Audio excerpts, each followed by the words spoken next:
What has been the hardest part of this job that you've done for the last 3 years?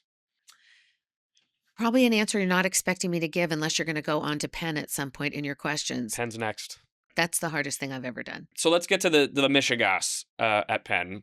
Under then President Liz Magill, sort of starts with this Palestinian Rights Festival situation and Penn's handling of that. And then, of course, October 7th happens. Famously, the president's brought in front of Congress, doesn't say the right thing, to put it mildly, eventually is ousted.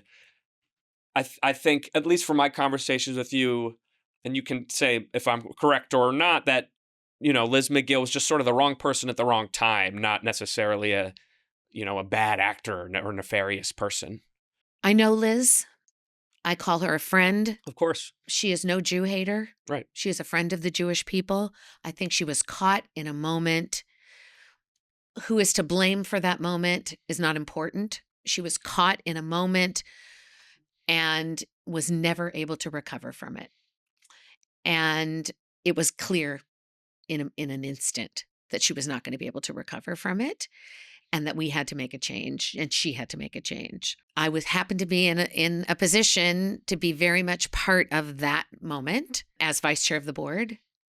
As you know, for about 28 days, I was the chair of the board of the University of Pennsylvania because it was automatic when both the chair and the president resigned in a moment. I got to be part of the decision to lift up the incredible president of the University of Pennsylvania right now, Dr. Larry Jameson, and the incredible chair of our board, Ramanan Raghavendran.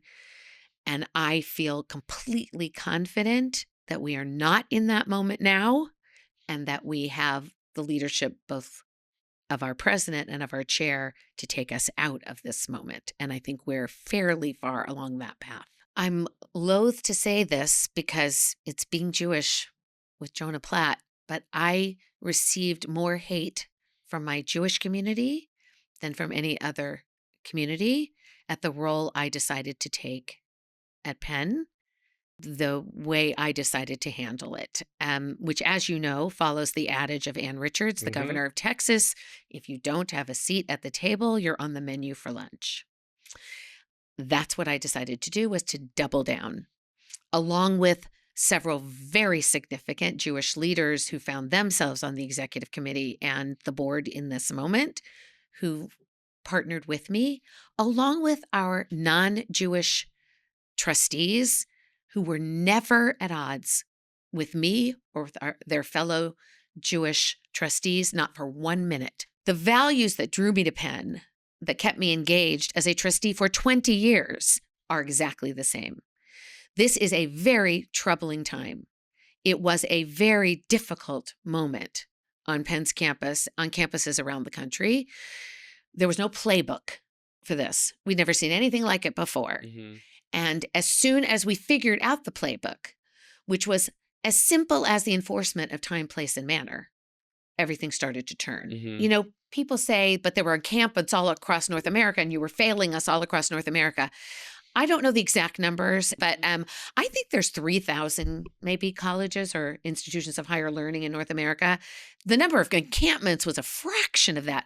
But our lovely social media made you feel like every Jewish student on every Jewish campus all across North America was cowering in their dormitory room. It just wasn't the case. It was just what you saw was terrifying. And what we had to impress upon the leadership at these universities, in Penn's case, under President Jameson, with very little difficulty, he saw it the same as I did and as my fellow trustees, was just follow the rules. Decisions have consequences. There were going to be consequences.